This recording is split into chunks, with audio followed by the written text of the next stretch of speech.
student, my name is Jagdish Adhikari. I'm Maths faculty and Vidya Mandir classes at Shir Korwa. Dear student, this week is our Olympiad week and the topic for this week is fraction. Dear student, today we are going to do DPP sheet first, starting with question number 1. First question, a farmer has 100 animals, out of which 5.10 are dairy cows and 2/10 of the dairy cows are cattle. How many cattle he has?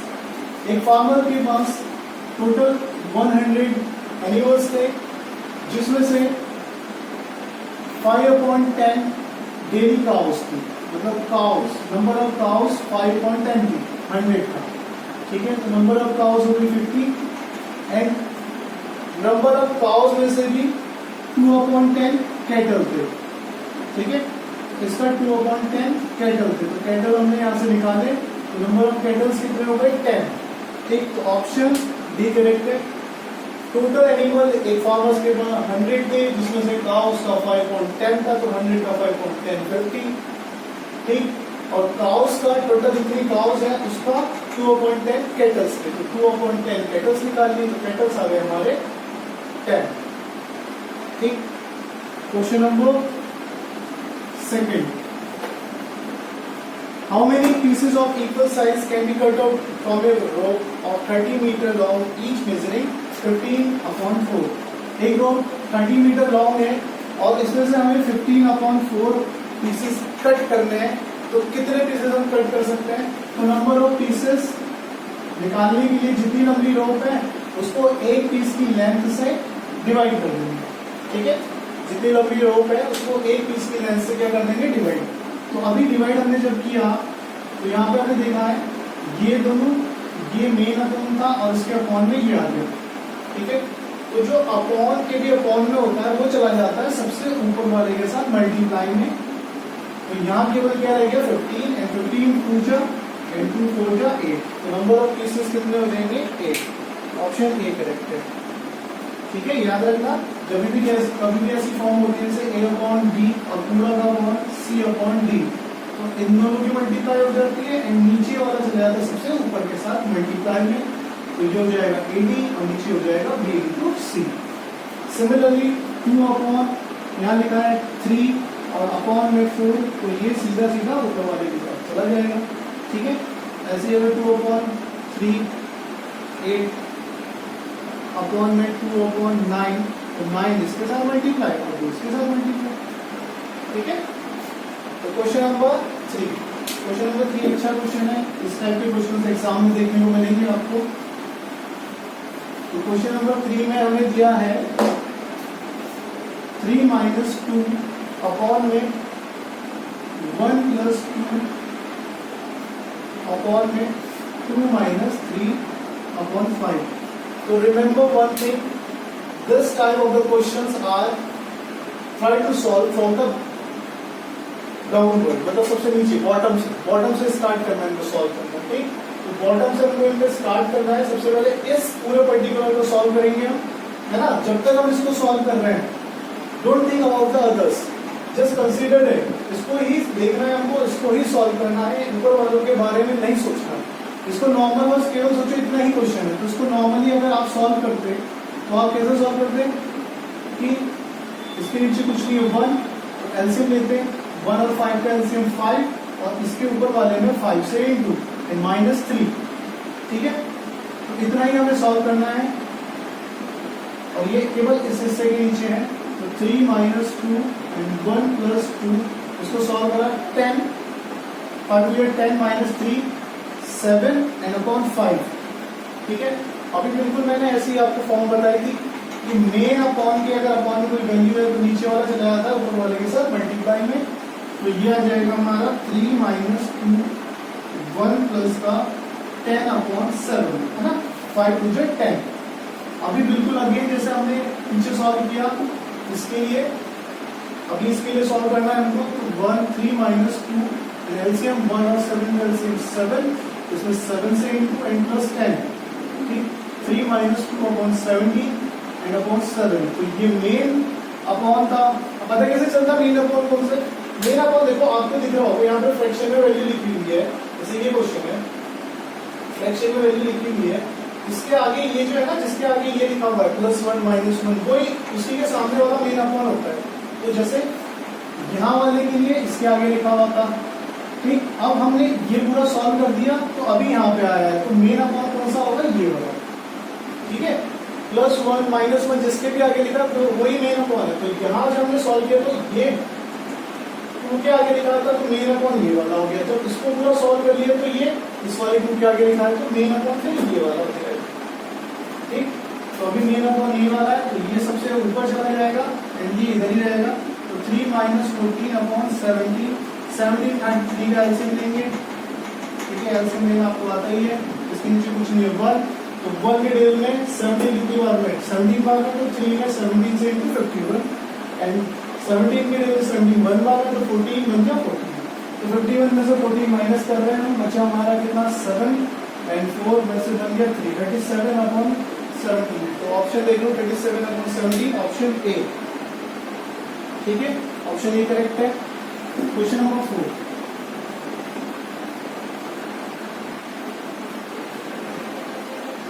Question number 4 में हमको बड़ी सी equation में बड़ी सा एक expression दिया हुआ है, सॉल्यूशन बहुत इजी है इसका। 1/2 -1/3 4 5 6 7 एंड आई थिंक 8 तक ही है। हाँ, तो वही करना है, एलसीएम लेना है, कुछ नहीं है इसमें भी, LCM LCM LCM LCM LCM LCM and LCM एक ही का लेना है, बाकी सब अपने आप हो जाएंगे। 2 में से 1, ठीक है। और ये इसका भी ले लेता हूँ, बाकी मैं ना ऐसे ही ले लेता हूँ चीज़ को, ये पूरा ऐसे ही रह जाएगा। और एंड में कहीं पर आएगा 8 - 1/2, ठीक है। तो हमने यहाँ पे ये देखा कि जो भी नेक्स्ट टर्म है, नेक्स्ट टर्म यहाँ जैसे 2 है, तो इन दोनों को माइनस करने पे भी 2 आ रहा है ना। और अगर आप इसको देखोगे तो 4 - 1/4, तो इन दोनों को सॉल्व करने पे 3 आएगा। तो मतलब इससे ये कैंसिल आउट हो रहा है, इससे ये कैंसिल, इससे इधर वाला मतलब इससे ये वाला कैंसिल हो जाएगा, और इससे ये वाला कैंसिल, इससे ये वाला कैंसिल, और इससे ये वाला कैंसिल, ठीक है। तो बच क्या गया, यहाँ से ये 1 वाला बच गया और यहाँ से ये 8 बच गया, तो 1/8 ही आंसर है, ठीक है। तो 1/8 आंसर है, ऑप्शन ए। इस टाइप के क्वेश्चन एग्जाम में पता है क्या कर देते हैं, वो एंड में ना, एंड में ऐसे लिख देते हैं, कभी कोई कंफ्यूज करने के लिए एंड। तो आपको क्या करना, जो आपने इसको देख लिया पैटर्न को, एक बार पैटर्न को समझ लिया कि इसके जो एलसीएम है उससे इसका न्यूमरेटर कट रहा है, तो इसके एलसीएम से इसका न्यूमरेटर कट रहा है। तो अगर मैं यहाँ पे अगर ऐसे लिख रहा हूँ इसका एलसीएम, तो ऑब्वियसली जो इससे पहले वाली टर्म होगी उससे इसका न्यूमरेटर कट चुका होगा। तो जो फर्स्ट में ऊपर का न्यूमरेटर है और जो लास्ट में नीचे का डिनोमिनेटर है, वही हमारा एंड में आंसर है, ठीक है। इसका न्यूमरेटर क्या है, 2 में से बन गया 1, और लास्ट का डिनोमिनेटर क्या है 8, ये तो कट चुका है क्योंकि, तो 1/8 आंसर, ठीक है। इस टाइप के क्वेश्चन भी आएंगे आपके एग्जाम में, जैसे एंड में 1 - 1/8 देगा, ठीक। याद रखना, पैटर्न समझना है। कभी कभी ऐसा होता है कि पैटर्न में थोड़ा सा अलग होता है, पैटर्न में जैसे इधर क्या होगा कि इसके न्यूमरेटर से इसका डिनोमिनेटर कटा होगा, सिमिलरली इसके डिनोमिनेटर से इसका न्यूमरेटर, तो उस पैटर्न के हिसाब से ही आंसर चेंज हो जाएगा, ठीक है। वो आप ऑब्जर्व कर लेना, 1-2 बार करोगे ना, अगले DPP सीट में मैं इस टाइप का क्वेश्चन भी दे दूंगा ताकि आपकी प्रैक्टिस हो जाए। नेक्स्ट क्वेश्चन नंबर 5 बोला है 15 पता नहीं, मतलब 15 question mark is the fraction that is lies between 1/7 and 1/8। ये जो नंबर है 1/7 और 1/8 के बीच में लाई कर रहा है। तो हमको ये बोला इसने what is the missing whole number, तो ये मिसिंग होल नंबर बताना है। तो हमने देखा ये दोनों का अगर मैं एलसीएम लूं,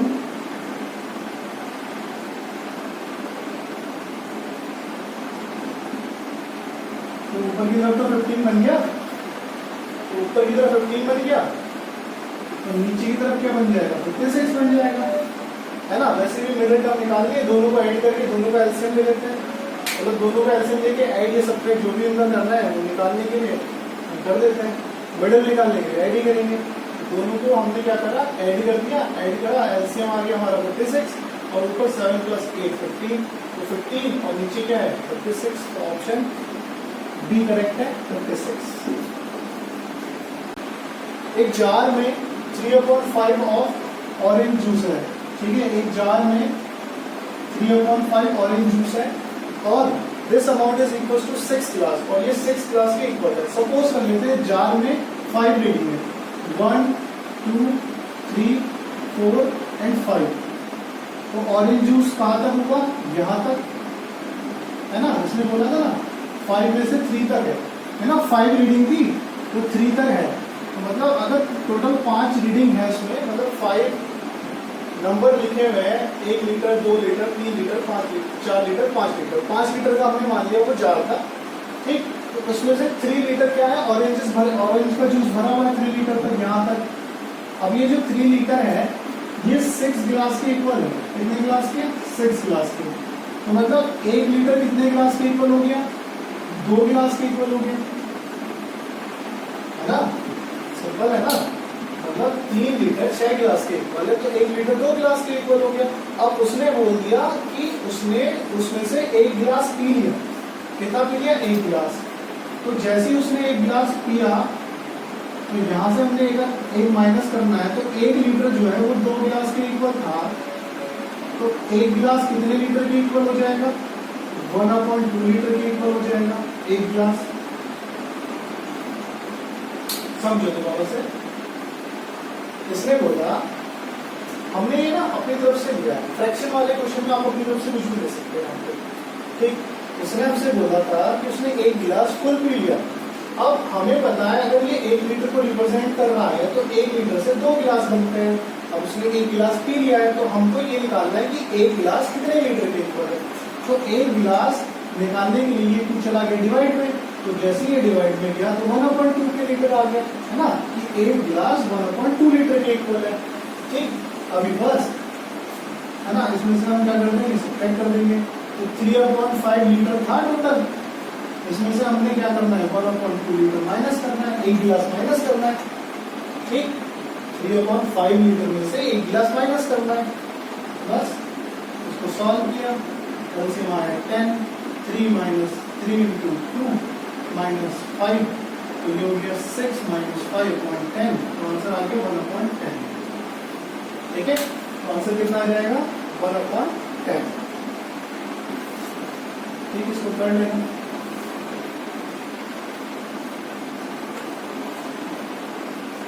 क्वेश्चन नंबर 7 बोला है -8/5 equals to A/10 equals to 20/B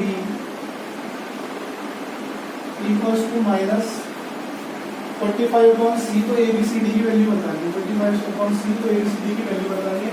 तो इसमें देखो ये सारे के सारे आपस में इक्वल है, तो इसको मैं 1 मान लेता हूँ, इसको 2, इसको 3 एंड इसको 4।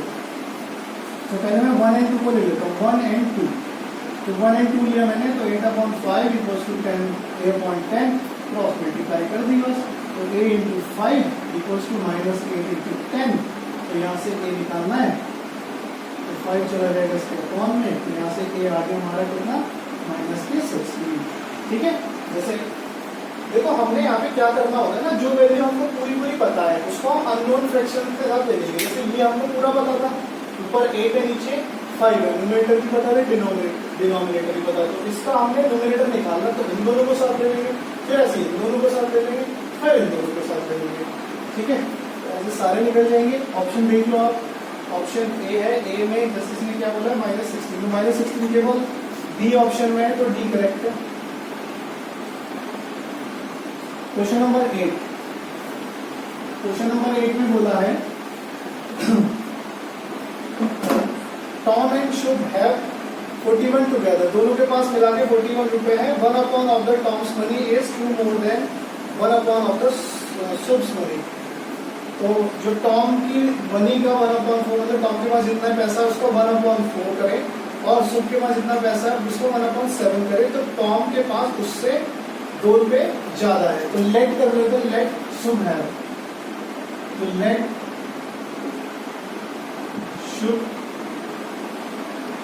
Has money equals to x, हमें लिक्विडिटी शुभ के पास एक्स मिली है, तो ऑब्वियसली टॉम के पास कितनी हो जाएगी, Tom has money equals to 41 minus x, ठीक है, टोटल दोनों के पास मिला के 41 थी ना, तो अगर शुभ के पास एक्स है तो टॉम के पास 41 माइनस एक्स हो जाएगी। और आगे इसमें कंडीशन दी हुई है कि टॉम की मनी का क्या करना है, 1/4 करना है, वो शुभ की मनी का क्या करना है, 1/7 करना है, और उससे 2 रुपये ज्यादा है। टॉम की मनी का 1/4, शुभ की मनी के 1/7 से 2 रुपये ज्यादा है, तो इधर की तरफ 2 ऐड कर देंगे। उसमें मैंने आपको बताया था कि ये जो वैल्यू है, मतलब ये अगर टॉम का पैसा इधर टॉम है तो उसका पैसा कहाँ पे रिप्रेजेंट हो रहा है, इसके सामने की तरफ, है ना। जैसे यहाँ पे मैं लिखता हूँ x इक्वल टू 7 और यहाँ पे कुछ नहीं है तो 1 हम ऐड कर दो, तो x की वैल्यू ये थोड़ी ना होती है, x की वैल्यू तो ये होती है ना, तो इसलिए हम 2 इधर की तरफ ऐड करेंगे। इसको सॉल्व करना है, अंदर multiply 41/4 minus x/4 x/7 plus 2, x वाले एक साथ बिना x वाले एक साथ, minus x/4 minus x/7 2 minus का 41, इसको उठा के उधर ले गया मैं, इसको उठा के उधर गया, ठीक है। तो ये हो गया 7x माइनस 4x अपॉन 28 और ये हो गया 8 माइनस 41/4 माइनस 11x अपॉन 28 और ये आ गया माइनस के 33/4, तो x निकालना है, माइनस 33/4, 11 जाएगा अपॉन में, 28 आएगा ऊपर की तरफ, 4 7 जा 11 3 जा, और माइनस से माइनस करिए, तो x इक्वल्स टू 21। तो शुभ के पास कितने रुपए, 21, इनकम के पास निकालने के लिए 41 में से माइनस कर देंगे, ठीक है। तो टॉम हैज 41 में से 27 माइनस 21 माइनस करेंगे तो कितना आ जाएगा 20। टॉम हैज 20 रुपये, ऑप्शन सी करेक्ट है। क्वेश्चन नंबर 9,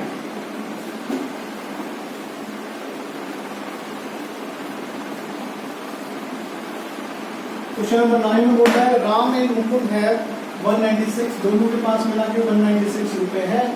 आगे बोला 1/3 of the Ram's money is two more than the 1/5 of the Mukund's money. Ram के पैसों का अगर 1/3 करे तो वो मुकुंद के पैसों का अगर 1/5 करे उससे 4 रुपये ज्यादा है। तो how much money does Ram है, तो राम के पास कितना पैसा, तो सबसे पहले लिख कर लेते हैं राम है, ठीक है। तो माना हमने राम के पास x रुपए है, तो मुकुंद के पास कितने हो जाएंगे, बहुत सिंपल है, पिछले वाले क्वेश्चन की तरह 196 माइनस x, है ना, दोनों के पास मिला के 196 है ना, तो अगर इसके पास x रुपए है तो इसके पास कितने हो जाएंगे 196 माइनस x।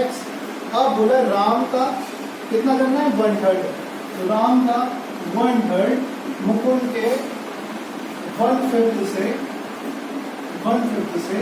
4 ज्यादा है, तो प्लस 4 एलसीएम लेंगे 196/5 माइनस का x/5 प्लस 4, इसकी मल्टीप्लाई पूरे से होगी, इससे भी और इससे भी, x वाले इधर लिया है तो ये पूरा माइनस का इधर प्लस था, यहाँ बचा 196/5 प्लस 4, एलसीएम लेंगे 15, इधर 5 से मल्टीप्लाई इधर 3 से मल्टीप्लाई अपॉन 15 इक्वल्स टू 196 और इधर भी एलसीएम लिया 20/5, ये हो गया 8x/50 इक्वल्स टू 196 एंड 20 हो गया 216/5। बाकी आप सॉल्व कर लेना इसको, ठीक है, कैलकुलेशन करनी है, x निकालना हमें, तो 216/8 नीचे चला जाएगा और फिर 3 ऊपर, ये 3 से घटा, 4 से काटेंगे 4 2 8 4 5 20 एंड 4 4 60, 2 से घटा 22 और x की वैल्यू आ गई हमारी 66, तो राम के पास 66 रुपए है, ठीक है। Next question, which of the following fraction is greater, तो इनमें से कौन सा फ्रैक्शन ग्रेटर है ये हमको बताना है। क्या क्या फ्रैक्शन है, 16/15, 15/14, 14/13 एंड 13/12, तो इनमें से हमें बताना है सबसे बड़ा फ्रैक्शन कौन सा होगा। तो बहुत सिंपल है, बताने के लिए क्या करते हैं हम, इनके नीचे वालों को क्या लेंगे, एलसीएम लेंगे, ठीक है, और उसके बाद एलसीएम जैसे 15 के टेबल में सपोज हमने मान लिया कि एलसीएम आया सपोज 120 आ गया, सपोज हमें नहीं पता, अभी एलसीएम निकालना पड़ेगा, ऐसे नहीं पता चलेगा। 120 आया तो उसको 3 के डे में 120 कितनी बार में आता है, 8 बार में, उतने से ही ऊपर मल्टीप्लाई करना है। ठीक है, अब जब सबका एलसीएम सेम हो जाएगा तो ऊपर की तरफ देख लेना सबसे बड़ी वैल्यू किसकी है, जिसकी सबसे बड़ी वैल्यू है ऊपर की तरफ वही हमारा ग्रेटर फ्रैक्शन है। ठीक है, तो इस टाइप से हमारे सारे क्वेश्चन हो जाते हैं। Thank you.